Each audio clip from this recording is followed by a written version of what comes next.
Hey everybody, Will here from Downtime Activities, and today I'm doing a help action video in Dungeons & Dragons 5th edition. Most of our help action videos are either taking very obfuscated rules from the player's handbook, or taking rule sets like crafting or spell scrolls that kind of have variations between multiple of the kind of core rulebooks. Today we're actually going to go over an optional section from the DMG that is really sort of terribly overlooked and can add a lot of very cinematic moments to your combats. And this is the combat options section of the Dungeon Master's Guide.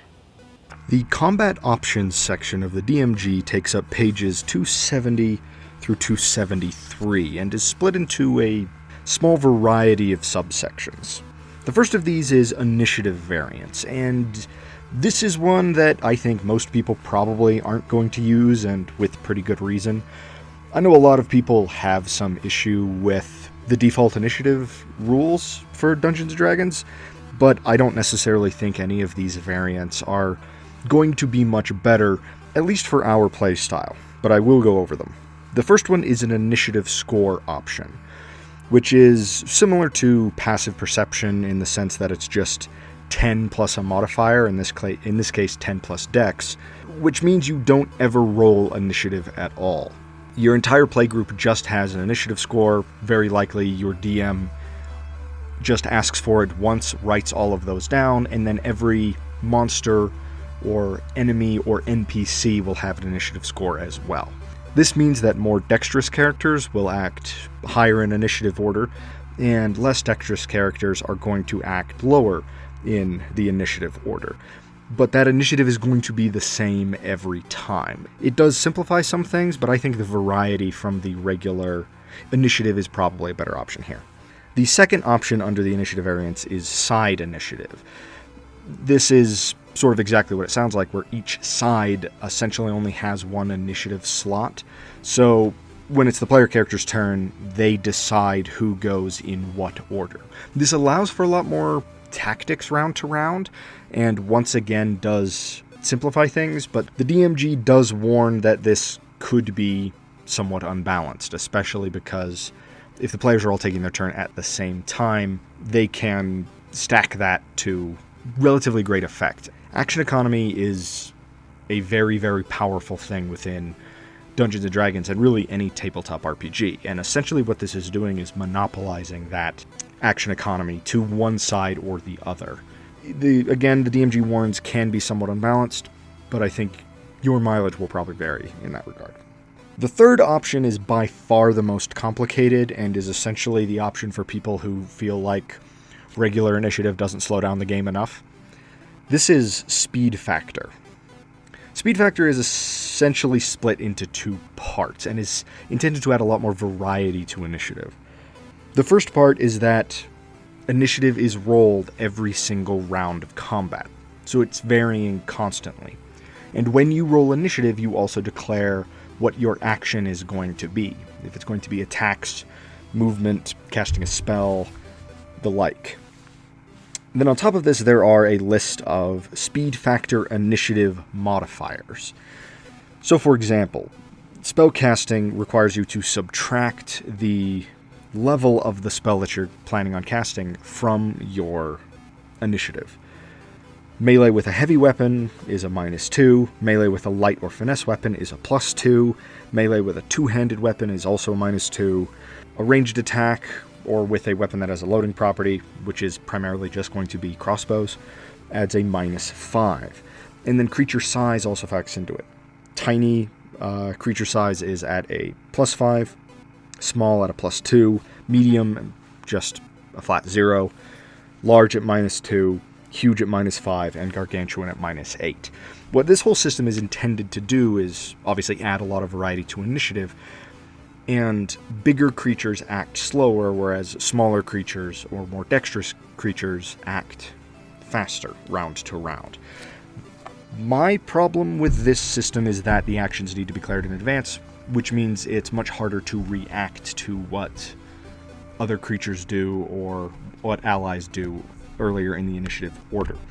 I don't necessarily think it's a bad idea to roll initiative every round just to get that variety in there, but that will obviously slow down the game significantly, and combat is the slowest part of Dungeons & Dragons gameplay anyway. It's this next session that I want to spend the most time on. These are the action options, and this is the section that I think players and DMs are going to get the most use out of. It makes combats much more cinematic and much more varied. It isn't just two melee combatants standing next to each other, hitting each other on the head until one falls over. This gives a lot of those movie or video game style moments, as well as just giving the player characters a lot more options as to how to approach combats or how to maneuver during combats. The first one is called Climb Onto a Bigger Creature, and this is essentially a variance of the grapple rules. Since small or medium creatures have very little chance of successfully grappling huge or gargantuan creatures, unless magic or some other effect is involved, the alternative here is to allow smaller creatures to climb onto larger creatures, which is what we see a lot in movies and even some video games. And it makes complete sense, especially for characters like gnomes, halflings, or even humans against stuff like dragons. So, after making any ability check that the DM deems appropriate for getting into position and onto the larger creature, the smaller creature uses its action to make either a strength, athletics, or dexterity acrobatics check contested by the target's acrobatics check. If the smaller target wins, the smaller creature successfully moves onto the target creature space and clings to its body. While in the target space, the smaller creature moves with the target and has advantage on attack rolls against it. The smaller creature can move around within the larger creature's space, essentially climbing around on its back, treating the space as difficult terrain. The larger creature's ability to attack the smaller creature depends on the smaller creature's location and is left to the DM's discretion. There are also rules for the larger creature making checks to shake off the smaller creature and the smaller creature clinging on. Obviously, this makes fights, especially against big foes like dragons or giants, much more cinematic. Think of the fight between the halflings and the cave troll in the first Lord of the Rings. It allows small characters to feel like they're actually able to have some variety and contribute in fights against much larger foes. And it actually has some decent statistical advantage. If you can make the checks to get on and to hold on, you are going to be making your attacks with advantage and not having to spend movement as the creature is moving around. The second option here, which is one that I think a lot of players are more likely to use, at least in some situations, is Disarm. This is essentially an attack roll contested by the target's strength, athletics, or dexterity acrobatics, and if the attack roll is successful, it instead knocks an object out of the defender's hand. The attacker has disadvantage on its attack roll if the target is holding the item with two or more hands, and the target has advantage on its ability check if it is larger than the attacking creature, or disadvantage if it is smaller. Next we have Mark, which is intended for attacks of opportunity. When a creature makes a melee attack, it can also mark its target. Until the end of the attacker's next turn, any opportunity attack it makes against the marked target has advantage. Essentially, the idea behind this is that you're focusing enough on that creature that when it does try and flee, you're prepared for it, and thus your attack of opportunity is going to have advantage. The opportunity attack on top of this doesn't expend the attacker's reaction, but the attacker can't make the attack if anything, such as the incapacitated condition or the shocking grasp spell, is preventing it from taking reactions. So it still requires essentially the reaction slot to use, but it's not expending that reaction. The attacker is still limited to one attack of opportunity per turn, so they're not going to abuse this. Since the attacker is still limited to one opportunity attack per turn but isn't expending their reaction, what this does is allow you to use or make an attack of opportunity but still have access to other reaction-based abilities, such as the rogue's ability to have damage on certain types of attacks. A lot of DMs might view this as statistically a little strong or sort of a little unbalanced, and that's why it's an optional rule, not a core rule, but I think that it is arguably the least interesting of these attack options, but it does provide some variety in combat. The next 3 options of these are all rules for moving through an enemy's space, and there's 2 options here for strength-based characters and 1 for dex characters. The first one is just called Overrun, and as an action or bonus action, the mover makes a strength athletics check contested by the hostile creature's strength athletics check. The creature attempting the overrun has advantage on the check if it is larger than the hostile creature, or disadvantage if it is smaller. If the mover wins a contest, it can move through the hostile creature space once this turn, but the sort of defending creature is not moved in any way. The second option here is Shove Aside, and this is a variant of the special shove attack from the player's handbook. So instead of pushing a character 5 feet back, you're pushing them to the side. The attacker has disadvantage on its strength athletics check when it does so. If the check is successful, the attacker moves the target 5 feet to a different space within reach. It just gives a little bit of variety to combats again, and gives strength characters a way to sort of help control the battlefield in a small way. The last one is Tumble, and this is intended for dex-based characters, and especially, I think, smaller characters. And a creature can try and tumble through a hostile creature space, essentially ducking and weaving past them. As an action or bonus action, the tumbler makes a dex acrobatics check, contested by the hostile creature's dex acrobatics. If the tumbler wins the contest, it can move through the hostile creature space once this turn. So it's essentially the exact same rule set as Overrun, but for dex instead of strength. Now this next rule is for hitting cover, and once again this is just for things to be a little bit more cinematic. I know some rule sets have options for shields having a number of hit points, and that if an attack hits the shield's AC instead of the player's, the shield takes damage. This is essentially the same idea. So when an attack roll misses a person who is in cover, you determine if that attack missed because of the cover. And if it did, for example, half cover providing on +2 to AC, and if that attack lands within that +2 AC, the attack hits the cover instead, and then there are rules or at the DM's discretion for destruction of cover. This makes it a little bit more cinematic, especially if you're using something important as cover, such as another player character, and can just add some variety to ranged combat and potentially put characters in just much more interesting situations. The next option here is for cleaving through creatures, and this is for player characters regularly fighting hordes of lower level monsters, and it's going to be very overpowered in something like an Epic 6 style campaign or a low level campaign, but is intended more for high level play. So when a melee attack reduces an undamaged creature to 0 hit points, any excess damage from that attack might carry over to another creature nearby. The attacker targets another creature within reach, and if the original attack roll can hit it, applies any remaining damage to it. If that creature was undamaged and is likewise reduced to 0 hit points, repeat this process, carrying over the remaining damage until there are no valid targets, or until the damage carried over fails to reduce an undamaged creature to 0 hit points.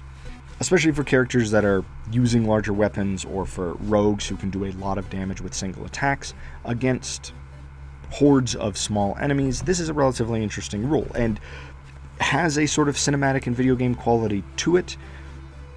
Whether or not it's a realistic quality doesn't really matter. Once again, though, that is intended for higher level play, and is just meant to speed up combats a little bit, because you're not having to make a single attack against every target in theory. You're making a smaller number of attacks against a larger number of less important targets. The next option here is a little more brutal, or for people who want a grittier game experience, and this is the injuries optional rule.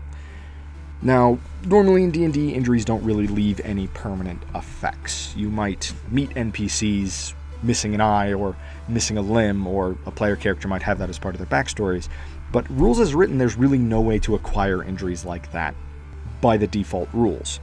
This optional rule presents essentially 3 variants for that.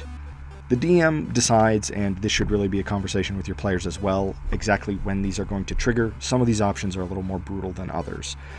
The first is whenever a creature takes a critical hit.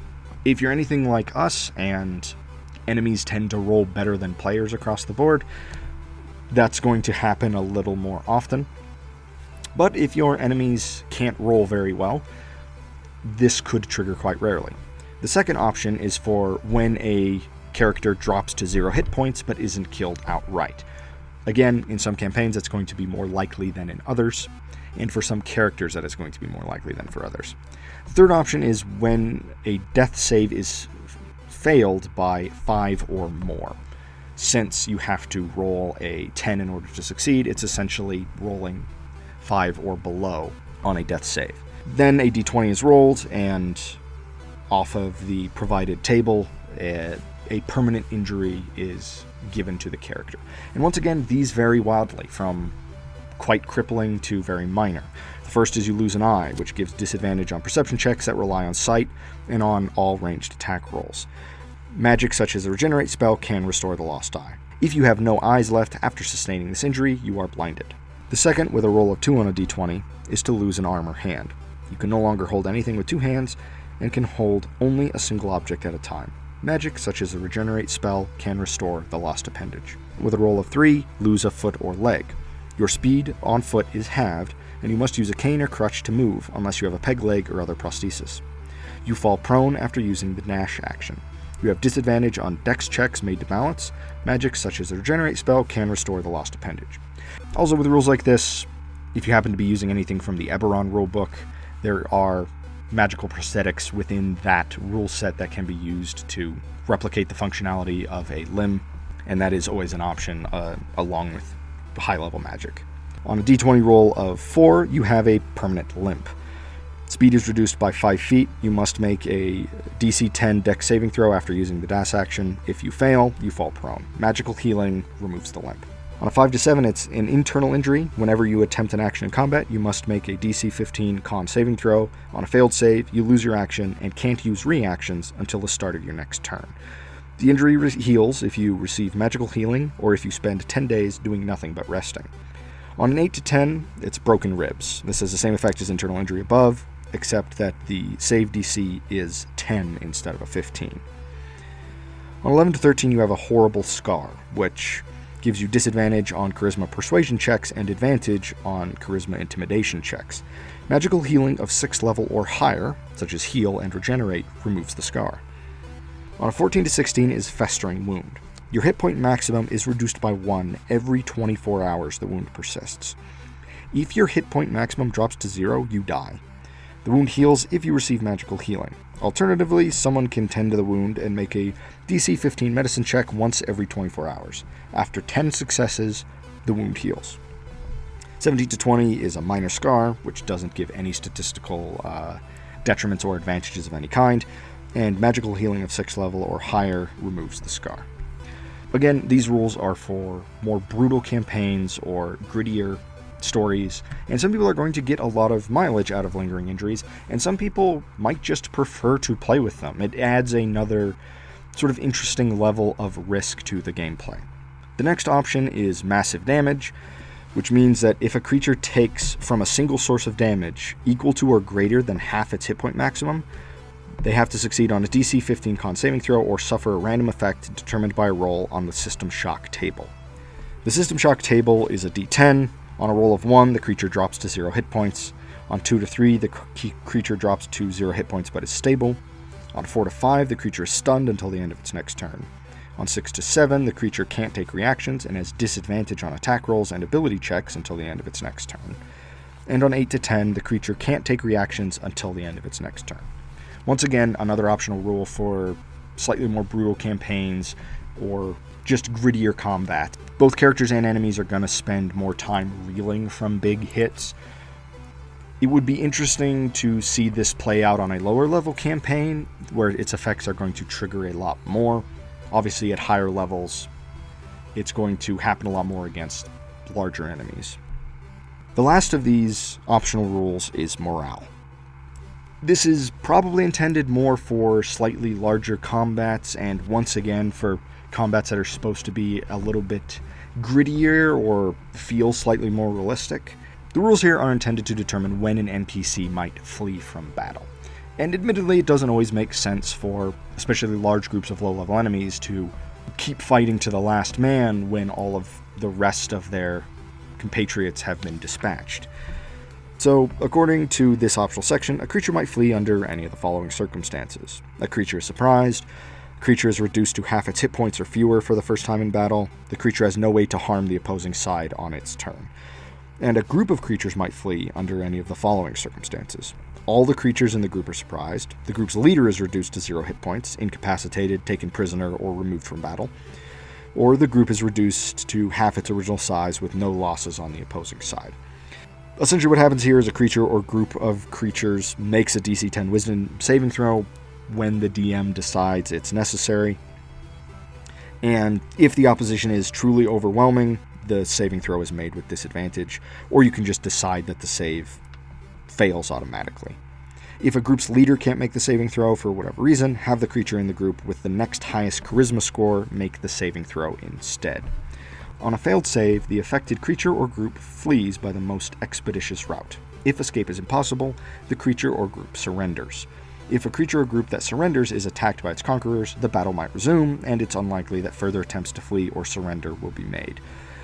It also says that a failed saving throw isn't always to the adventurer's benefit. For example, an ogre that flees from combat might put the rest of the dungeon on alert or run off with treasure that the characters had hoped to plunder. It's again intended for, it seems like, larger group combats, and is a way to keep combat from dragging on too long.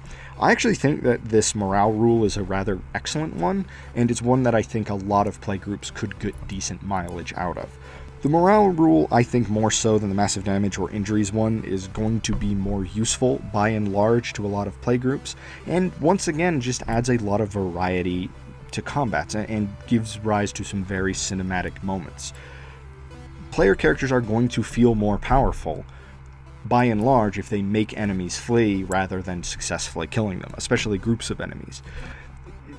Again, however, the use that you get out of this is going to vary wildly playgroup to playgroup and is ultimately up to the DM's discretion.